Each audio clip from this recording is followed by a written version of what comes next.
Embrace the power of knowledge at Sanskriti University, ranked first in most promising university in engineering and management in India. Visit www.sanskriti.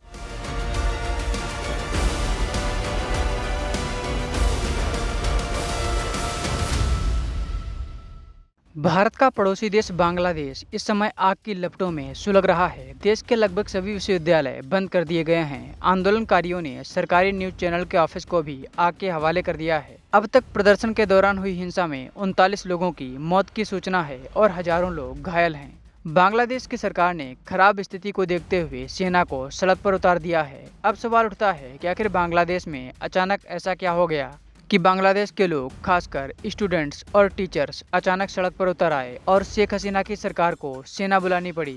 देखिए, बांग्लादेश में इस समय जो कुछ भी हो रहा है वो आरक्षण की वजह से हो रहा है और ये अप्रत्यक्ष रूप से 1971 के युद्ध से जुड़ा है, जब भारत ने पाकिस्तान से बांग्लादेश को आज़ाद कराया था।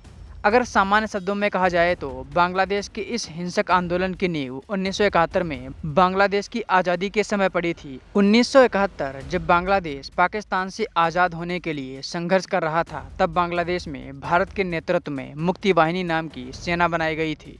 इसमें बांग्लादेश के लोगों ने काफ़ी बढ़ चढ़कर भाग लिया था और वर्तमान में बांग्लादेश में आरक्षण का एक बड़ा हिस्सा इन्हीं स्वतंत्रता संग्राम के सेनानियों के परिवार के लोगों को दिया जाता है।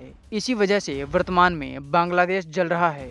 अब आप में से कई लोग सोच रहे होंगे कि जो आरक्षण 1971 से चला आ रहा था, उसे खत्म करने के लिए अचानक 2024 में आंदोलन क्यों खड़ा हो गया। आपको बता दें कि 2018 से 2024 तक, यानी अब तक बांग्लादेश में कोई भी आरक्षण नहीं था, क्योंकि जिस तरह के प्रोटेस्ट वर्तमान में हो रहे हैं उसी तरह के प्रोटेस्ट 2018 में हुए थे, जिसके दबाव में आकर बांग्लादेश की सरकार ने बांग्लादेश में आरक्षण पूरी तरह खत्म कर दिया था। लेकिन वर्तमान में बांग्लादेश के एक न्यायालय ने ये आरक्षण फिर से बहाल कर दिया है, जिसकी वजह से एक बार फिर बांग्लादेश के युवा सड़क पर उतर आए हैं। अब बात करते हैं कि बांग्लादेश में आरक्षण की व्यवस्था किस प्रकार की गई है। बांग्लादेश में सरकारी नौकरियों में 56% आरक्षण है, जिनमें से 30% आरक्षण फ्रीडम फाइटर्स के परिवार के लोगों को दिया जाता है। शेष बचे हुए में से 10% महिलाओं, 10% पिछड़े इलाकों, 5% कुछ विशेष समुदायों और 1% आरक्षण दिव्यांग लोगों को मिलता है। 30% आरक्षण जो फ्रीडम फाइटर्स के परिवार के लोगों को दिया जा रहा है, उसी पर यह घमासान चल रहा है, क्योंकि 30% एक बड़ा नंबर है। मान के चलिए, अगर बांग्लादेश में 100 सरकारी नौकरियां निकलती हैं तो उनमें से 30 नौकरियां फ्रीडम फाइटर्स के परिवार के लोगों को ही मिल जाती हैं।